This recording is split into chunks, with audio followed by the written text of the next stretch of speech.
All right, doing a little post-production on the podcast. Obviously, some volume issues if you listen to the live stream.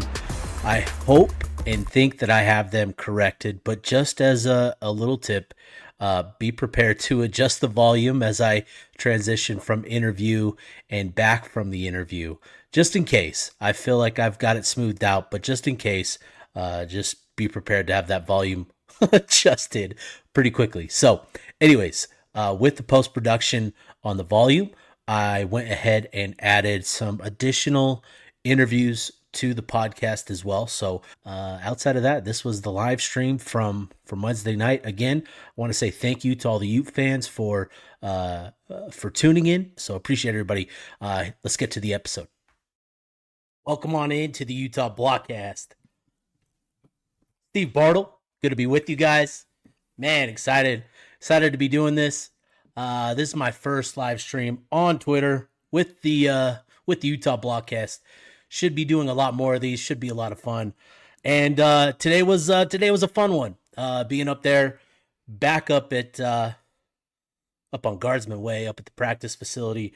Had the opportunity today to talk to assistant coaches, to talk to Coach Whittingham, and we got to talk to a few select players as well. And so I'm going to have some clips, some cut-ups from what we saw today, or what we got today from those from the coaches today, from Coach Whittingham, from the assistants, and then from the players as well. But just in general, some quick thoughts before we dive into everything. The vibes seem good.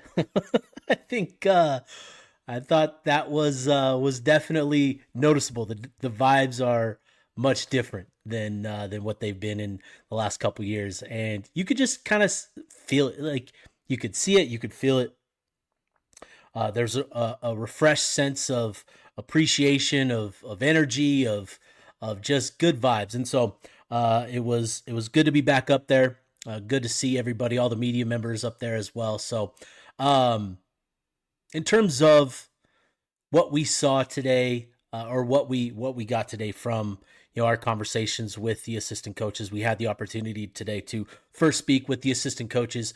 We spoke with them about midway through the day, from 11:30 to 12:30. We got each of them for about 5 minutes, and we had a quick little run through of each position group. We got Morgan Scally and Jason Beck for about 10 minutes. So we got a little bit more from them, and it was good to kind of get a feel for what the coaches are seeing, what the coaches are feeling in terms of where they're at with their position groups.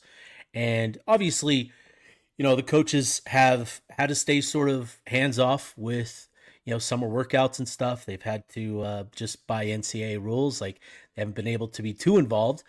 But it does sound like, according to Coach Whittingham, that it's clear and evident that the players put in a lot of work this summer. And so that's really encouraging to hear. And it sounds like the offense had a really good day today. So with that, let's get to, and if you guys, before we get into some of the videos and all that sort of stuff, if you guys have comments, there's a chat feature you can utilize here.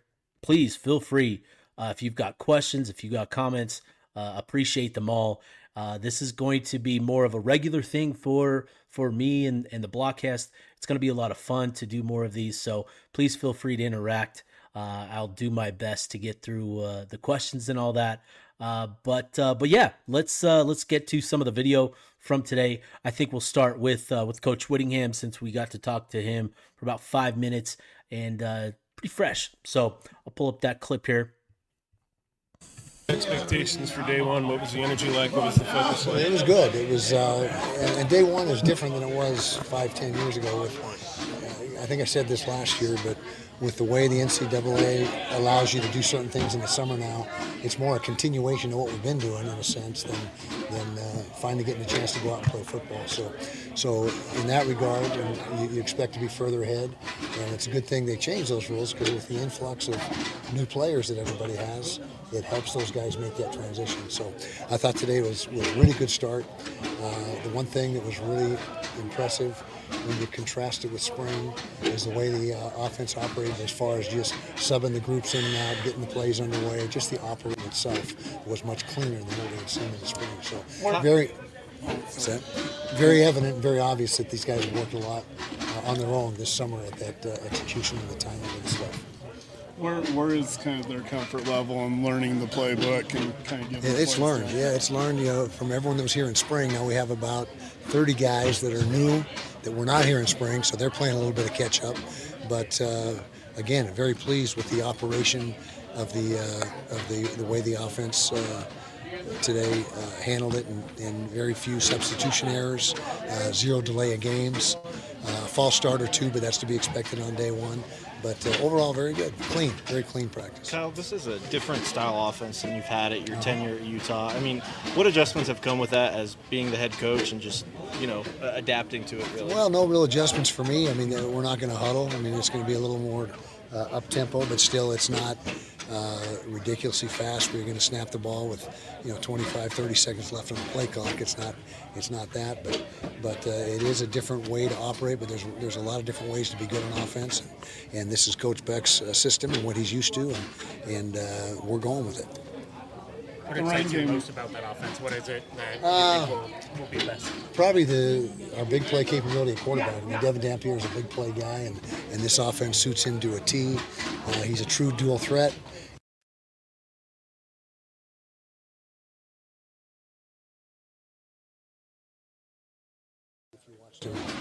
Sean Parker guaranteed 1,000-yard season from himself. Yes, he did. All right. Well, with the offensive line we got, then that's very realistic.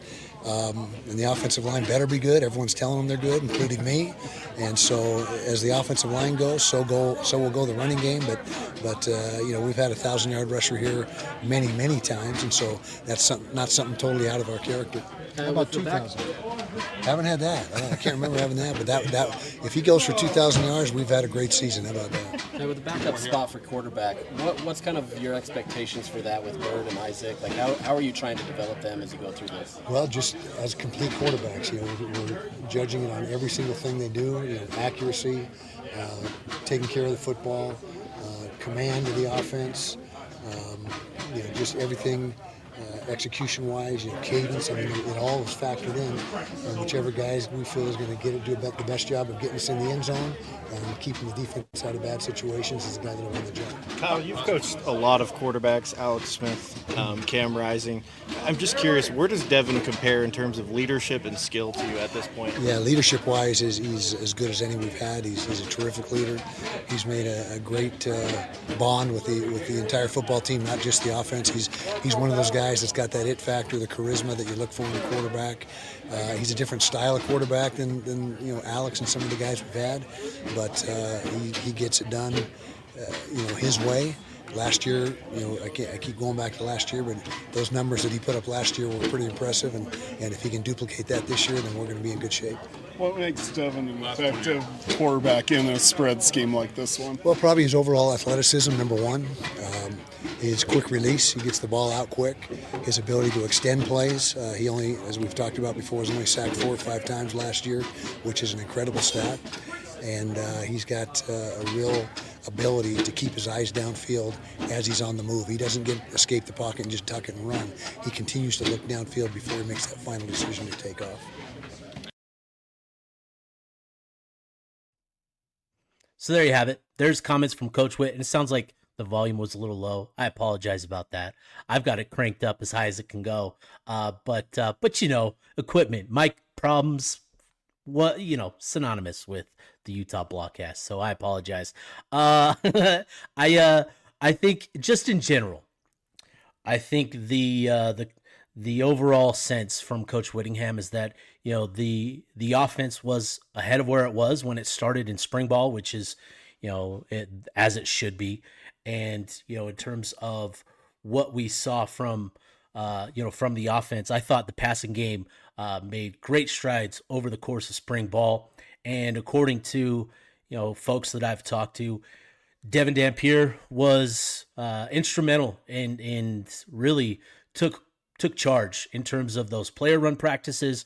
And according to Coach Whittingham, you could tell that those practices and the time that those guys spent working out this summer together really paid off, and that allowed the offense today to start off on the right track. And it sounds like the offense had a really, really good day. So, in general, I think that's the sort of stuff that you want to hear in terms of, obviously, we know what this is going to be about. We know that we're just kind of setting the table. These coaches haven't really got to work with the players this summer. This is only the first day, but I think there should be a decent amount of optimism about what this offense can be. With Devin Dampier having the mastery of the offense that he does, and what that can mean for the rest of the group with him, orchestrating everything and leading the way. And I think that's sort of the key to this Utah offense is obviously Devin Dampier and what he means to this offense, and his leadership and what he's going to bring in that sense. And it was interesting today listening to Jason Beck talk about Devin Dampier, and he made the point that it's going to be important for Devin to sort of take on a different tone with his leadership. He's been very good in terms of building relationships and being a great friend to everybody off the field, and not that should take a back seat to what to his approach. Not that he should change up anything, but Coach Beck made the point that this is now fall camp and the season is 30 days away. And it's time to take on a different mindset. It's time to take on a bit more of a serious tone and to hold those around him a little bit more accountable. The rubber is about to hit the road, and things are going to start getting pretty serious here. And in a few weeks, they're going to start putting in the game plan for UCLA. And so these next 3 weeks are going to be vital for Utah, getting up to speed and getting those guys that Coach Whittingham talked about, those 30 guys that aren't acclimated into the offense. Devin Dampier is going to play an important role in getting everybody up to speed. And two key guys when we're talking about that are the transfer portal receivers that Utah brought in this spring, Tobias Merriweather and Larry Simmons. Devin Dampier is going to play a key role in their acclimation and their comfort level as they put in the work over the next couple weeks preparing for UCLA. So Devin Dampier, it's going to be important for him to just continue to be who he is, and that was something that he talked about. He doesn't want to change up his style, but he knows that he's got to hold guys accountable, and I think that's going to be key. So got a few comments here in the chat. And again, like I said earlier, if you guys have questions, if you have comments, please feel free. There's a chat feature which you guys can use. And our guy, I shouldn't say everybody's. There's like 3 people on here that consider Andrew Crane a favorite on Twitter. And Steve, he asked, Steve, what's the over-under on heart attacks by Kyle Whittingham watching Devin Dampier play? There will probably be a couple. And that's that's just Devin Dampier's style. It's a big part of his game, and he not that it's everything about his game, and I think that's kind of where people misunderstand Dampier. There's a lot of comments about him, thriving in chaos and thriving, off script, and that is a big part of, he has a lot of big moments, big plays, but Dampier, he does a great job of still operating, on script and doing what he's supposed to and executing what he's supposed to. He has one of the quicker times to throw according to PFF, and I think that's going to be key for him is staying in structure and executing the offense in the passing game specifically is going to be key for him. But yeah, there's definitely going to be some heart attacks, and I think that's going to be both exciting and terrifying. But I think there's definitely going to be those moments this season with Devin Dampier, because that's who he is, man. He is just an exciting player. So, man, I wish we saw practice. I wish we got to watch practice. My counterpart, the BYU counterpart, Mitch Harper, gets to watch 20 minutes of practice down there at BYU, and we don't get that with Utah. We don't get to watch practice this camp. I don't think we've gotten to watch practice in fall camp for quite a few years. So unfortunately didn't get to see guys practice, but I'll say this, getting a look at some of the guys, just kind of, as they're exiting the field and all that. One guy, Coach Powell talked about him putting on weight, and now he's weighing 265. Logan Fonnell definitely looks like he enjoyed his honeymoon in a good way. He looked noticeably bigger. He's got that athletic thickness.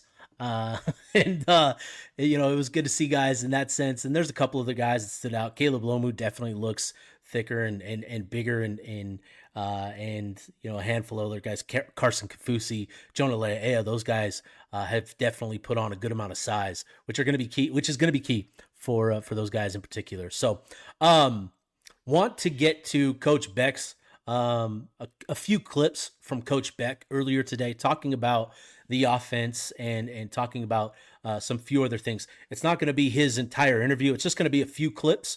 And so I'll get to that here, and then we'll get to a few more of your guys' questions. We really just want to put the right guys in the right places to make plays. We want to adapt to what our strengths are and play to those strengths. Real like eye test. We're going to go not at a fast tempo, but we're going no huddle. We're moving guys around, kind of spread. The QB reads and RPOs are in there. But year to year, that thing always shifts to who's your personnel and what are their strengths. And some years that's more passing, some years that's more running. So, that thing will vary because we want to play to our strengths. We're still in that process of that playing out. For instance, when we started New Mexico last year, we had 5-6 skilled receivers that we thought were going to be some of our better players. And as we headed in that first game, that was kind of the trajectory we were on. Well, as we got early in the season, some of those guys were struggling to consistently make plays, and our running backs were way rising up in what they were doing, and so that thing shifted, in that course, and there became 2 receivers and a tight end that we really relied on, and then it was all these running back guys. And so the offense kind of molded more that direction. So, with the Devin and the O-line, that's the most predictable right now. It's the other spots that are more what direction is this going to take with the dependable playmaker, guys you trust, and kind of the offense molding, shifting that direction. Oh, it's really important what they can bring to this team to help this to win games. And so them, Bryce Duke, running back, has experiences in. So, yeah, it's really these next 2 weeks, you're not making huge judgments right away because it's going to take a little time to settle in and get their rhythm and get going. But once you kind of see that thing turn of now you're looking at that feedback of how are they contributing, what can we count on them for, and to know how we can use them in the offense. What led to your interest in your pursuit of them? What qualities do they possess that you think translates here? We're looking for guys who can consistently win, get open, catch the ball. The more they can stretch the field or be versatile, play both outside and inside is great. But it's all about who can consistently win, make plays, catch the ball to help move the chains and score points. Here is Morgan Scally with comments on the defensive tackle additions that they've made this summer, the cornerback additions they've made this summer, and then also some thoughts on Devin Dampier and what he means to the offense and how difficult it is for defenses to prepare for him. But, good to have a couple few new D tackles, Dylan Battle, transferring from LSU, Pupu Sepulona, Semi Taulanga. So those bodies will help out a lot in the depth category. Now it's just a matter of developing them and seeing who can play right away. The good thing is we're not having to do much physically with them. Their weight's where it needs to be. It's just learning the defense. I would say getting stronger, definitely.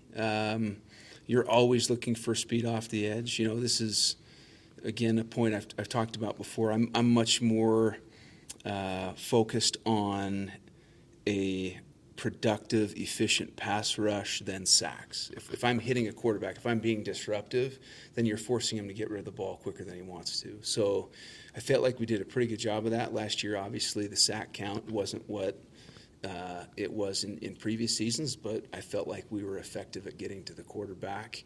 I like the depth that we have there. I think that we've gotten better. Coach Powell's done a great job of developing that group, and it's going to be a competitive fall camp for those guys.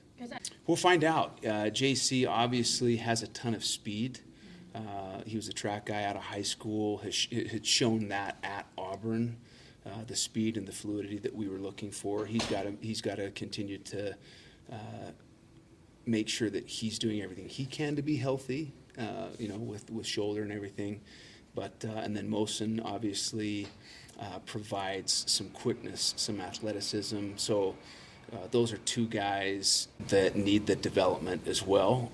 But we would not have gone that route if we didn't feel like we could use them right away. Athletic quarterbacks just cause issues, particularly when you're going to use them in a dedicated quarterback run game. It's one thing for him to just pull it on his own, escape the pocket, things break down, and he's able to make plays just with his legs on his own. But when there's a dedicated run package, or that you as a defensive coordinator really have to focus on, okay, how are we going to add a guy in the box? How are we going to take care of the quarterback in the run game?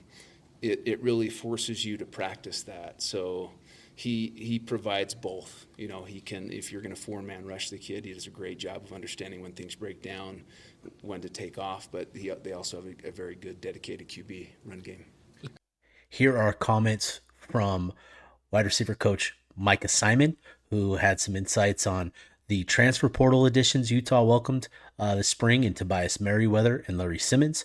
He also shared some comments on the development of Dadrian Zipper and Luca Caldarella, and then also some comments on just the development of Nate Johnson and what his potential role could be this season. Yeah, I think one, just athletically, they both looked the part. You got a kid in Tobias who's 6'4", 6'5", 200 pounds, runs a 4.4, so prototypical, type of guy you like. Larry's that 6'1", 195 guy, so they both look the part. Now it's just how quickly can they grasp the offense and how quickly can they gel, with the quarterback and make plays that way. But, their work ethic is off the charts. I was here Sunday night, dropping some stuff off, 8:30 they were on the field. That's some stuff that you love to see as a coach. So excited to see what happens.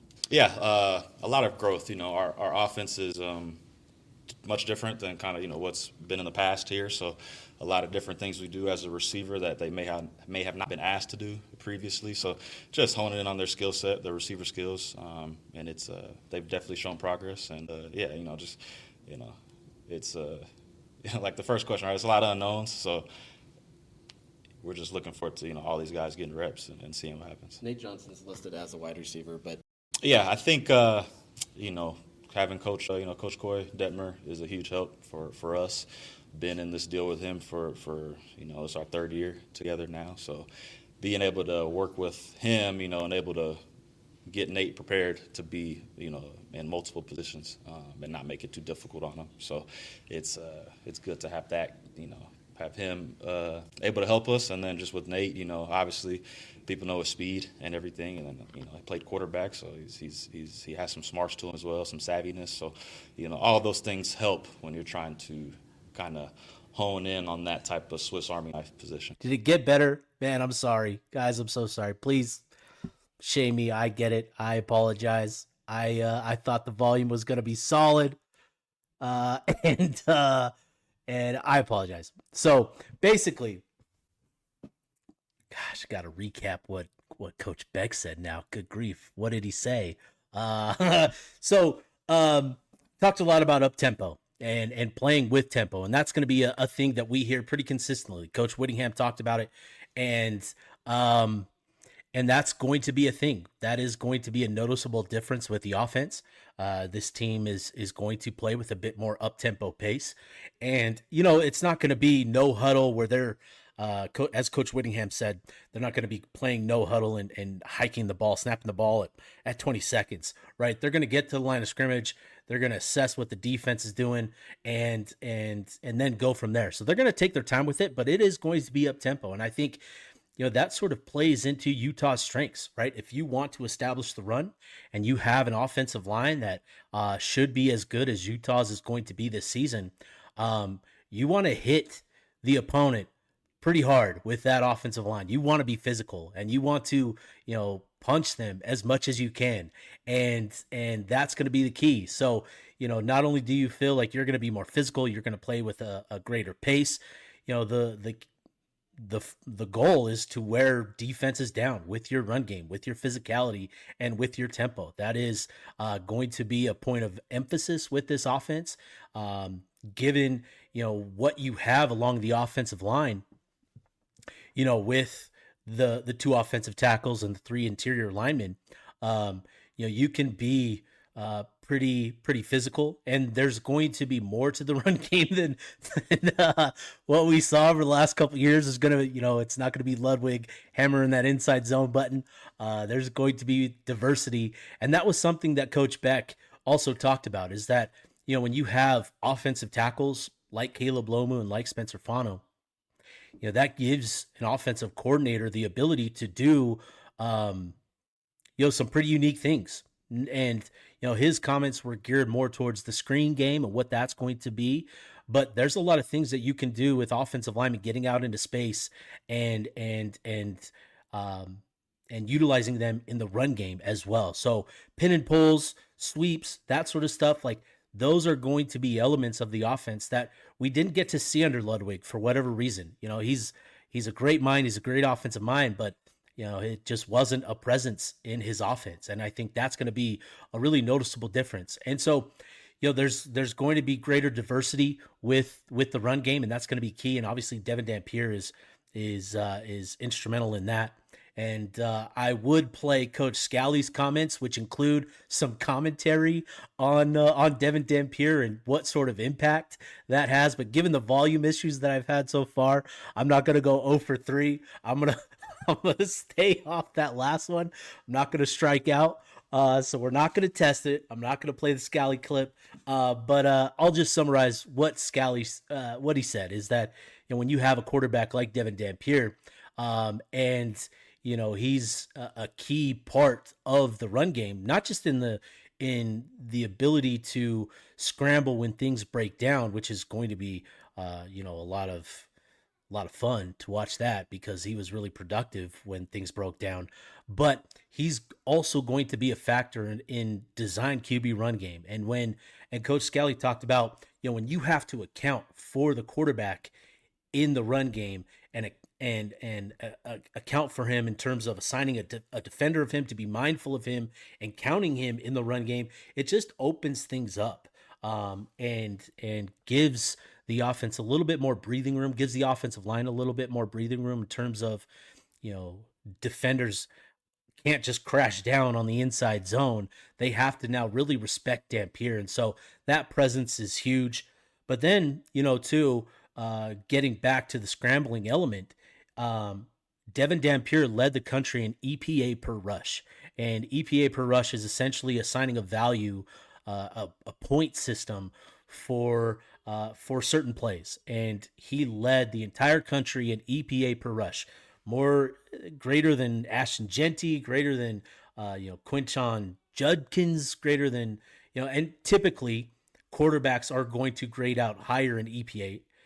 Because it's sort of expected versus unexpected. Devin Dampier is really good, is what I'm trying to say, when things break down and he has to use his legs and run for first downs. That's what I'm trying to get at here, is that, he provides a lot of value in that sense where, when it's 3rd and 8 and things aren't opening up down the field, or the defense is blitzing and they're exposed and they've got a little open space that Dampier can utilize, he's really adept at using his legs, converting the first downs, and that's going to be a really important element to the offense as well. So that was some of Coach Beck's commentary. He also talked about Tobias Merriweather and Larry Simmons and sort of the importance that these next few weeks, what they're going to be, how important these 2 weeks are for them in developing their chemistry with Dampier and developing their comfort with the offense and executing what they need to. These next 2 weeks are vital for those two. But what they love about them is that they have those elite qualities that, they haven't been able to translate just yet, but getting them into their system, and seeing what they have, they feel they've got potential with those two specifically. And I think, Merriweather, Devin Dampier credited him for, having a pretty strong day one and calling him that guy and saying he had a great performance today in practice. And so, that's encouraging to hear. You want to hear that, and you want to hear that continue over the next couple of practices. And I think Merriweather, he's got tremendous potential at 6'5", 200 pounds. He's a 4'4" type of kid. He can really be that receiver that Dampier needs to stretch the field, to take those shots vertically. He fits really well in that role with Dampier. And so when you're talking about Dampier getting out of the pocket and playing off script, that's the type of receiver you want. You want somebody 6'5", 200 pounds, running 4'4". It could go up and get it. That's the type of guy you want to throw the ball to. So you like that. And then Larry Simmons, he's been a guy that's come in and he's just been about his business. There's been a lot of really positive commentary about how he's come in and approached his work. There's a really great deal of optimism with him that he can be a really productive player for Utah as well. And he can operate more so in the intermediate parts of the field and really complement the rest of the wide receiver group as well. So you like what you've got in those two, but again, it's all got to come together. And again, getting back to Dampier, he's going to play a vital role in those two specifically in their acclimation process. So let's get to some comments, some questions. Again, I apologize about the volume. I was prepping them. I was getting the clips ready. I swear I had the volume where it needed to be. I thought I was ready for it. I apologize. Again, first time live streaming. This is new to me, uncharted territory for me, so I'll be better. I will get back in the lab and I will improve the next time we do this. I promise you guys that. So, let me see here. Let me get through some of these comments. Tyrell asked about Hunter Andrews. Again, didn't get a watch practice, but we got the opportunity to talk to Fred Whittingham about Hunter Andrews. And when we asked about Hunter specifically, Fred just Fred, he's a bad poker player. He got a nice little smile talking about Hunter Andrews and what he's going to be in this offense. He wouldn't divulge specifics, again, being the bad poker player that he is. But, I think Hunter Andrews is really going to be a key piece to this offense. I think he's going to be utilized in ways that we've wanted to see Brant Keithy utilized over the last couple seasons, ways that we saw Keithy utilized back in 2018 and 2019, where his versatility was more on display than what it became, the last couple seasons, where he basically became, pretty much a slot receiver.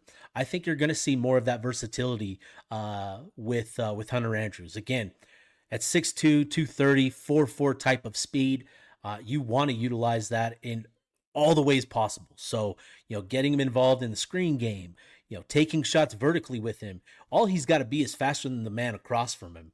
And he's going to have some favorable matchups in that sense. So you can use him, vertically. You can get him involved in the run game. Again, given his background in high school being a running back, he's very comfortable taking handoffs. And I firmly believe that we'll see him pretty involved in both phases of the game, in the passing game and the run game. So not a whole lot of detail from coaches on Hunter Andrews, but again, Fred Whittingham's bad poker face really kind of gave it away that there's a lot of excitement around Hunter Andrews, and I think he's going to be a big piece to this offense.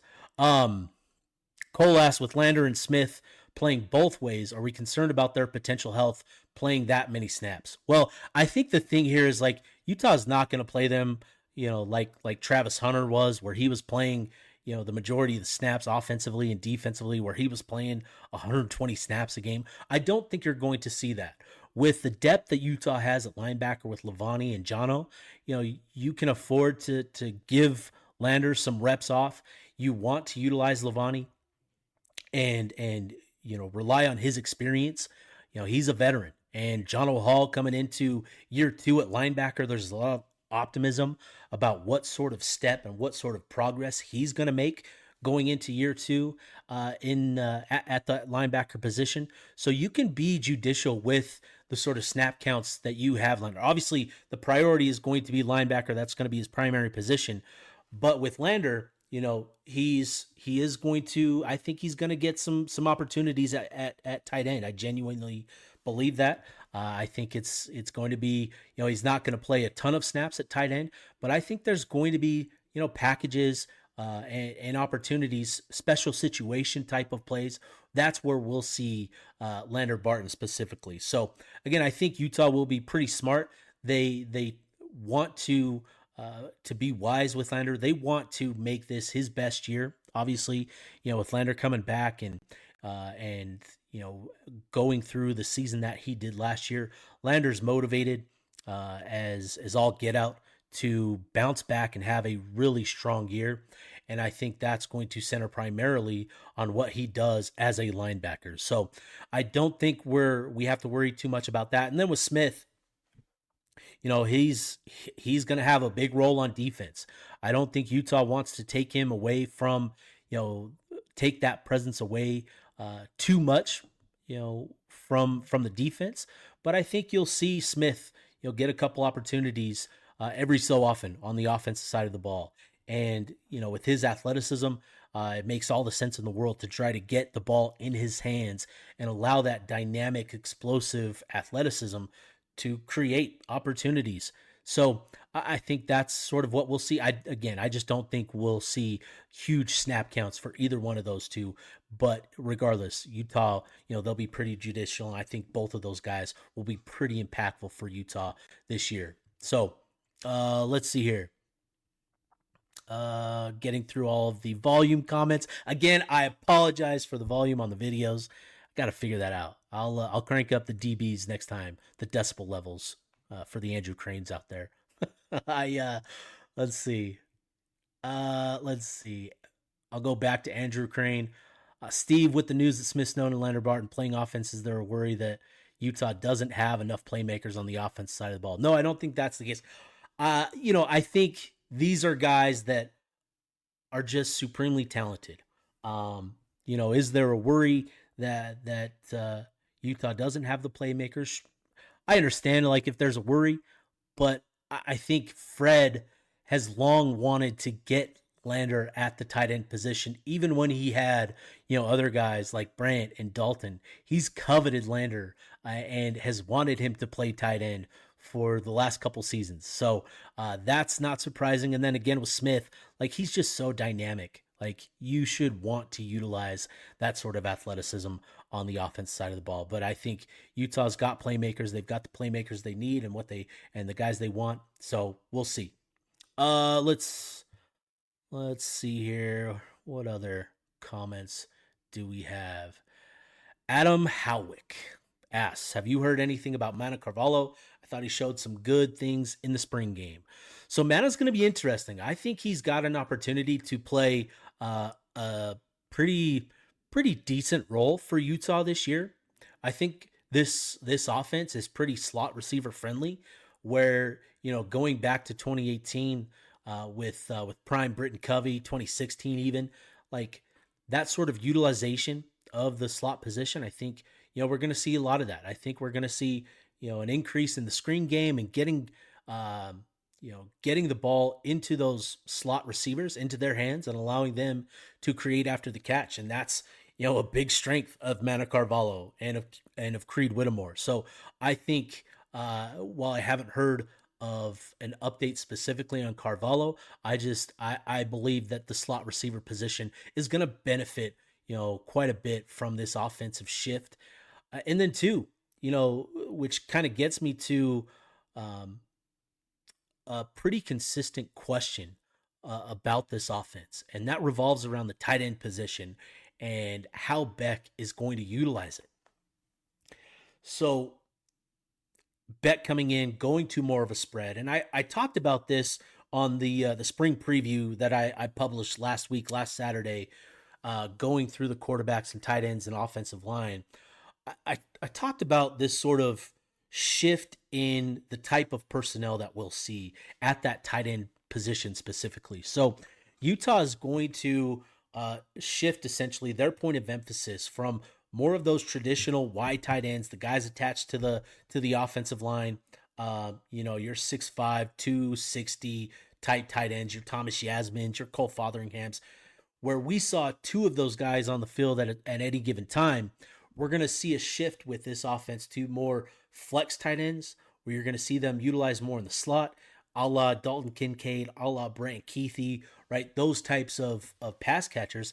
And I think that's still going to allow them to utilize the tight end position quite a bit, because you've got a guy in Dallin Bentley who is still that big body that you can use, in your 11 personnel. And then, you can have an Otto Tia who's made the move to tight end, now 235, 240. You can have him in the slot as a flex tight end and still be in sort of 12 personnel, quasi 12 personnel, where you've got that flex tight end. JJ Buchanan has been moved from receiver to tight end as well. He's already up to 225. If you haven't watched his huddle film from high school last season, he's an incoming freshman. He joined the program this summer. If you haven't watched his huddle film, go watch it tonight. He is an athletic type kid, two-sport athlete playing football and basketball. He's got a 38-inch vertical, just a dynamic athlete. He came into the program and he's already up to 225 pounds at 6'4", so he fits really well into that flex tight end type. And I think that's where you're going to see the shift in terms of it's still going to be tight end friendly. We're still going to see the utilization of two tight ends. It's just going to be a different type of tight end. And I think that's great, because that's what we're seeing, in the NFL, is this shift to more of these spread type tight ends, more pass catcher friendly flex tight ends. I think that's really going to bear well on that spot specifically. Let me go through it here. BCS Busters ask, any thoughts on QB2 yet? Not really. We didn't get a whole lot of update on, Isaac Wilson and Jamari Ficklin. Those two exited spring ball pretty dead even, according to folks that I've talked to. Given the sort of fit that Ficklin has in this offense with his athleticism, and man, I'm telling you guys, I had questions about his arm, questions about, his throwing motion, but getting to watch him in spring, I was really, really impressed with his arm. He's got some juice in that arm where the ball it pops off of his hand. So, he's a guy that's created a lot of excitement, for his future. And with Isaac, he gained a lot of valuable experience last year. It was tough experience, but still valuable nonetheless. It's all just going to be about how he responds to that experience that he gained and what sort of work he puts in, with what he went through last year. And I think, with Isaac, there's still talent there. There's still ability. It's just going to take time for him, and I shouldn't even say it's going to take time. It's just all going to be up to him, to kind of determine where he's at with his game. How is he going to respond to what happened last year, and how is he going to take to this new offense? It all depends on how much work he's willing to put in. I think we'll learn quite a bit about the QB2 over the next 2 weeks. Coach Beck talked about, they have 2 scrimmages during fall camp, and those are going to be really important for determining that spot. So we'll learn quite a bit. We'll learn pretty quick here what that spot is going to look like as we get into the season. I honestly wouldn't be surprised to see Ficklin have a role given his fit in the offense and what he can do, in the option game.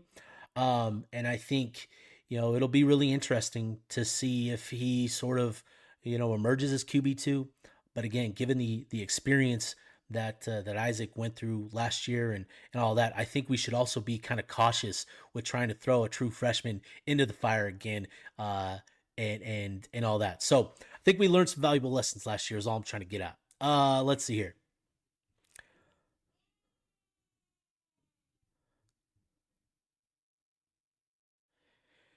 Devin Dampier enthusiast. Any changes on the strength and conditioning side? We've been destroyed by injuries the last 3 years. Yeah, so this was something that Morgan Scally actually highlighted in his availability today is what they've elected to do is sort of space out their physical periods. So they're going to give the guys more rest in between their physical periods where they're, practicing their physicality, their tackling, their shoulder pads, and all that sort of stuff. They're going to space those out and be more judicious in that sense. So that way it's not all just, physical period after physical period. They're going to give these guys some greater rest in practice is kind of the big change. And then also, they've spaced out practices a little bit better as well. So I think that's going to be the big key, and they're going to be mindful of it. They know that they've been beaten up on the injury front the last couple of seasons. They're mindful of what they need to do to protect these guys.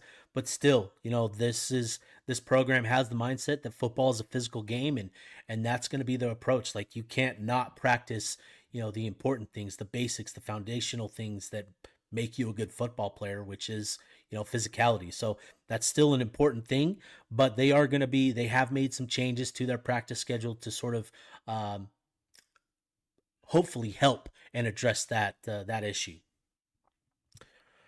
D tier Utes Stan, I might have missed it, but how likely is it that Bate Johnson throws passes for Utah this year? I think there's a pretty good chance. I think there's a pretty good chance.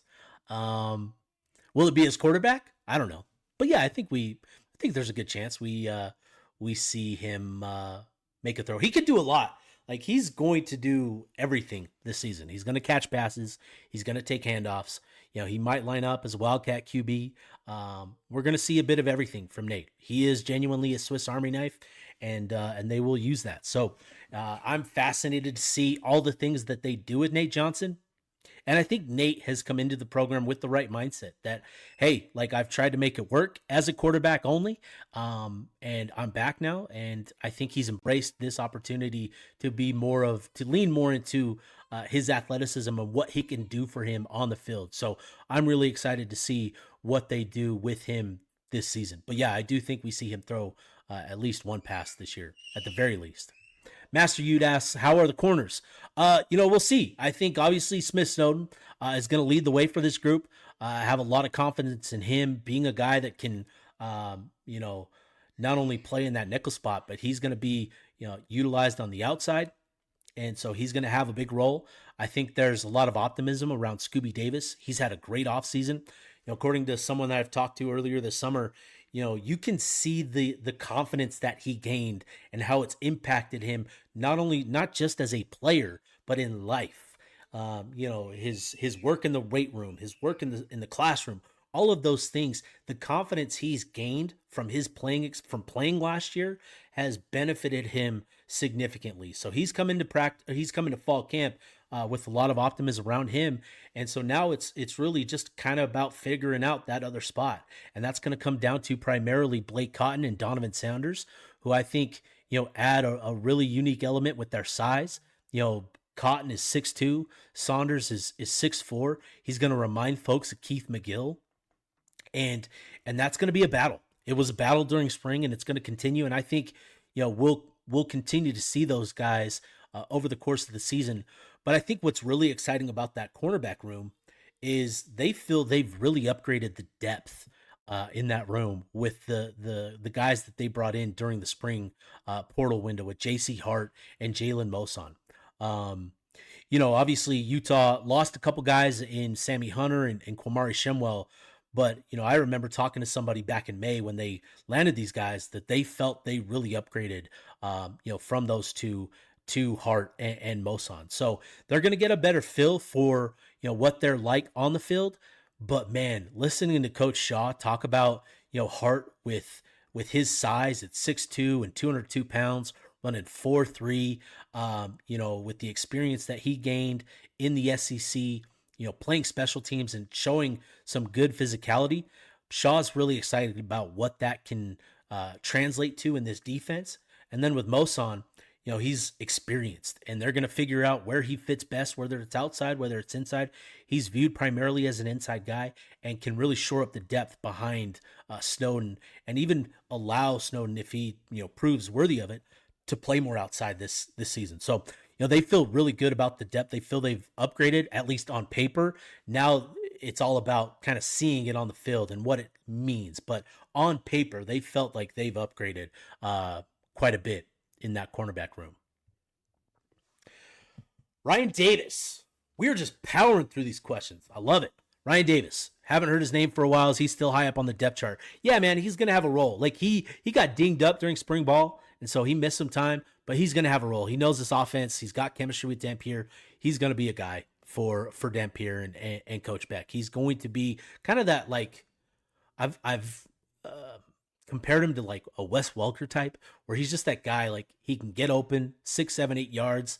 He can run those quick routes and can get open that way. I'm interested to see if he can still have the same sort of impact deep down the field, as he makes the move up to the Big 12. But at the very least, he can be that reliable option for Dampier. And just, again, given his experience in the offense, he's going to have a presence here. Bodie asks about the defensive tackles, and I'm a little worried about D tackles looking through the roster, and only Dylan Battle was the only one over 300 pounds, and who knows who's on the opposite side of Fano on the edge. I like Lance, but Jackson showed some good reps in the spring game. All right, Bodie. So let's talk about the defensive line. Let's talk about it. The guy to know beyond Dylan Battle, which is going to be interesting. We're going to learn a lot about him. Obviously, Dallas Vakalahi, 6'2", 313. Man, there's a lot of confidence that he's going to be a guy for Utah this year. He's going to be a significant impact player. Aliki Vamahi is a 300-pounder, veteran. The leadership he's displayed this offseason has been really valuable for the young guys coming into the program. They've got 3 freshmen coming in that I think are going to be not only out of need, but because they have that sort of potential. I think Carson Kafusi, Semi Talawanga, and then Dylan Battle, as you mentioned, along with Pupu Sepulona, those are guys that can potentially contribute. I think Carson will contribute this season pretty significantly. I think he'll probably end up DT4 in this group. And then, Semi Talawanga, he's going to be a guy at 336 pounds. He's a bowling ball, man. He's 336 pounds at like 5'11", but he's got explosiveness. And they're excited about him and what he can be in this defense. So they've got size. They feel they've addressed sort of the depth with the bodies that they've brought in. It's now just about developing them. And that's something that Coach Scally talked about is, they feel they've brought in the guys that they need at that defensive tackle position specifically. Now it's just about developing their skill set, developing their mind, and helping them become good football players in this Utah defense. So that's going to be the process throughout fall camp.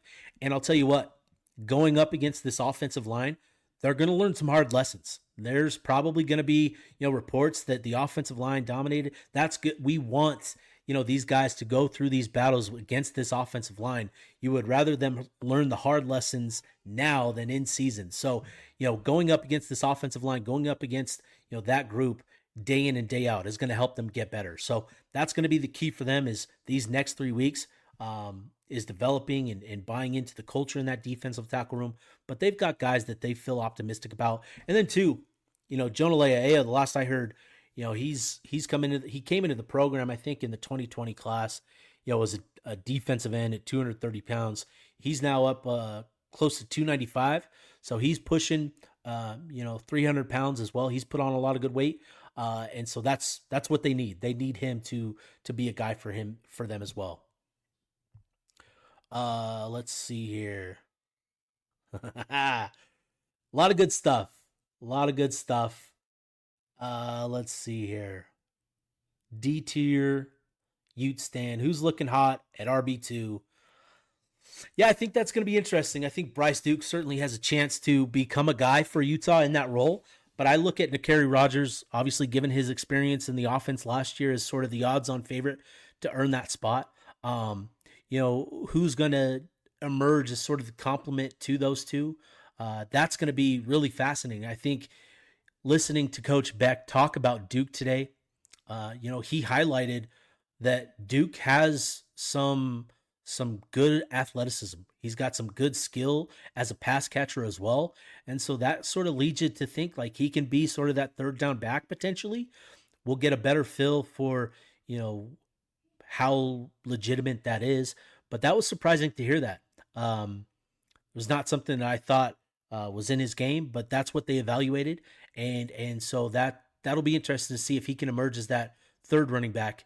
The guy that I think he's going to be competing for primarily for that sort of role is actually Daniel Bray, who's the freshman that joined the program in that winter in the winter class.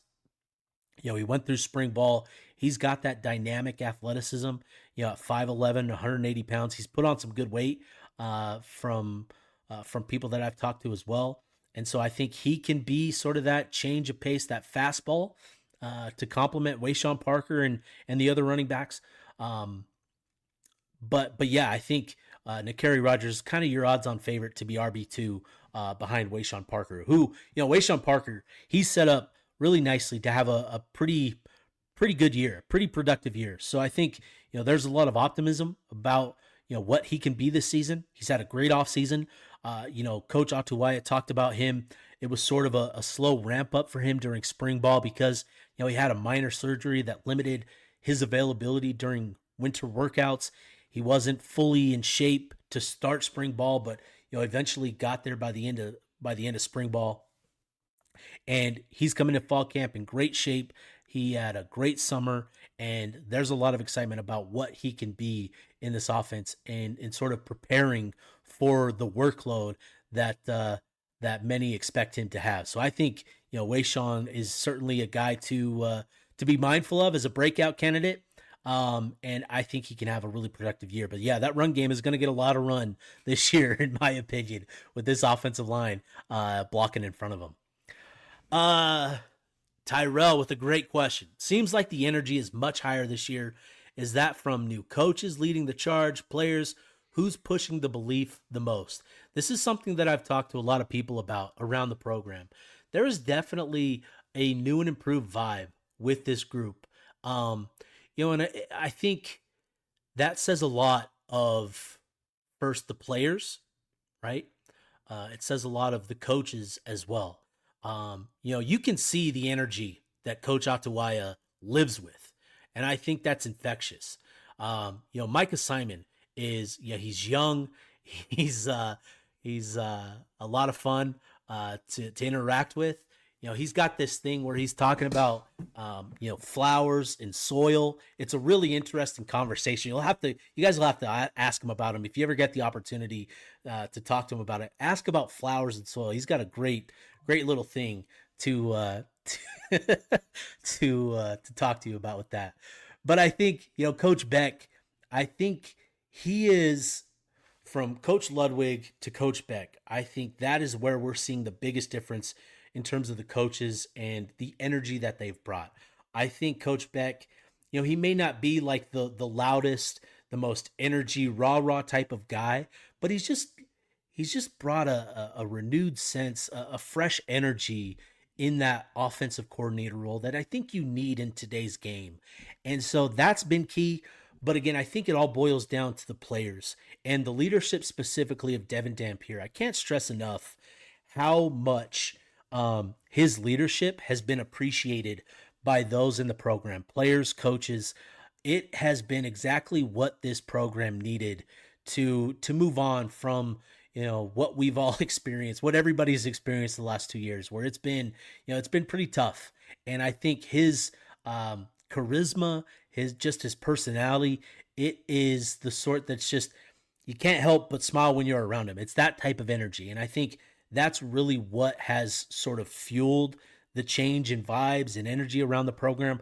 But it is definitely something that, almost everybody you talk to that is involved with the program, whether in it or around it, they all sense that there's, definitely a new energy in the program. And I think that that's a good thing. It's not to say that, last year that it was old and tired, but I just think it's good to have that young new appreciation for what Utah is. So I think that's good. Let's see here. What other questions we got?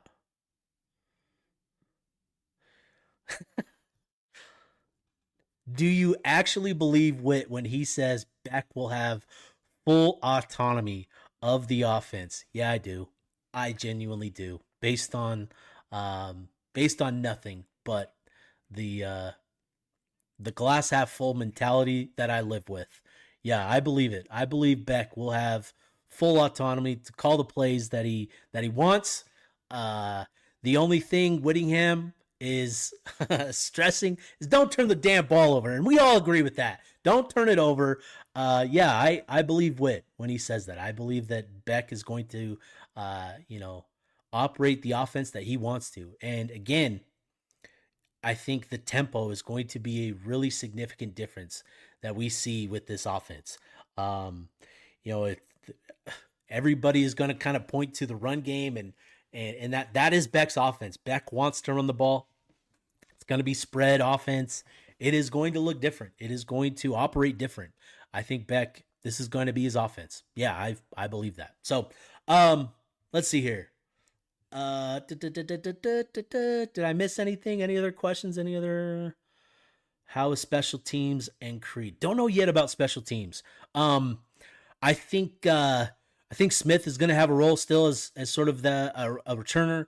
Dylan Curtis, the freshman kicker from Murray, All-American kicker. I apologize. Let me set that correctly. All-American high school All-American kicker Dylan Curtis out of Murray. I think we saw the leg power. Saw him, man, he can boom the crap out of the ball. He's got a lot of power in that leg. I think we'll get a better sense of his accuracy. And we saw him make a number of 40, 50, long 50-yarders during spring ball. We also saw him miss some. So, we don't know what we have at kicker until, we get in games and these guys actually get out there and kick it in game. So we don't know for sure until, we see it.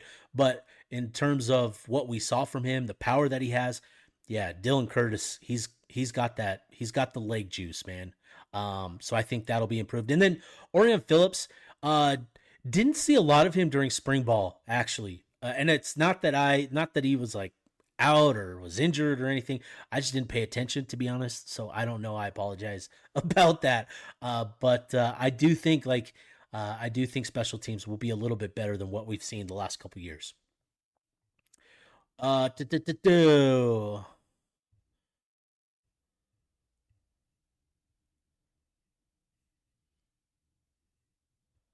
What other questions am I missing?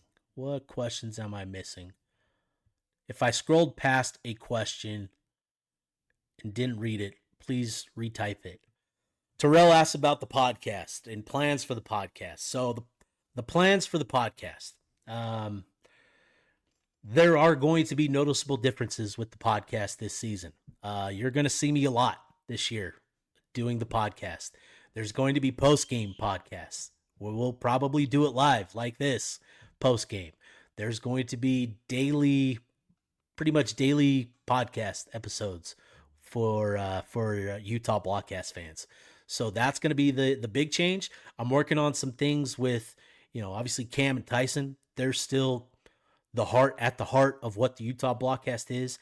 But to expect them to be available on every episode, that's just not going to be conducive to their lives and their work schedules. So it's going to be a lot of me, and I apologize. But we're going to become best friends, all of us, and we're going to do some things. But I've got some plans. I've got some things in the works. Hoping to do something with Sly, every week where we're breaking down X's and O's a little bit more specifically and stuff like that. And so this is going to be a big focus for me this season, is growing the digital platform of the Utah Blockcast. And so you guys are going to be key to that. Like, the more you tune in, the more you interact, the greater and stronger this show is going to be. And that's at the core of it. So it's meant a lot to me to get here. Damn.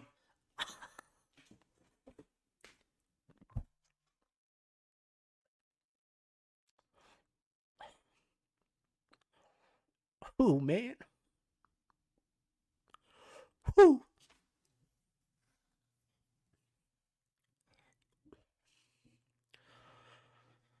Devin Dampier, happy thoughts. Devin Dampier, happy thoughts. Man, woo, that emotion got me good. No, it's meant a lot to me to have the support of Utah fans. To have the trust of Utah fans. Damn. Sorry, guys. Sorry. But no, it means a lot. It means a lot to me. Just career wise, like thinking about that and all that. So I apologize. But yeah, Blockcast, man, it's gonna be bigger and better this year. It's gonna be greater. It's gonna be more emotional. Obviously, a lot of emotion this year. A lot of emotion. Oh. I apologize, but no, it's gonna be good, man. So I'm excited about this. And you guys are great. You guys are vital to it all, and so I can't express that enough. It means a lot to me to have everybody in here tuning in like you are. It means a lot. So excited, man. Yeah, excited. Got some stuff in the works with the podcast. All right, back to football. Any other questions? Final thoughts? I'll work on the audio of the video clips, and I'll have the podcast up and ready to go with improved audio for you guys that missed some of the early podcast stuff. So appreciate it. Appreciate everybody. There's nothing else. I'll call it a show. I'll get this posted later, and appreciate everybody tuning in. Excited for more coverage this year. Excited for this Utah football team. There's been a lot of good buzz around the program, and so obviously tomorrow I'll finish here. Obviously tomorrow, Celeste Moa's announcement, 1 p.m. Continue to be cautiously optimistic about Utah with Celeste Moa. So I've heard a lot of good things, heard a lot of the right things that you want to hear. It's just now we got to see it. So I still feel optimistic about Utah's chances tomorrow to land it. And we'll see. We'll know for sure tomorrow. So appreciate everybody. I'll be back probably, man. If Celeste commits, we might have to do an emergency podcast.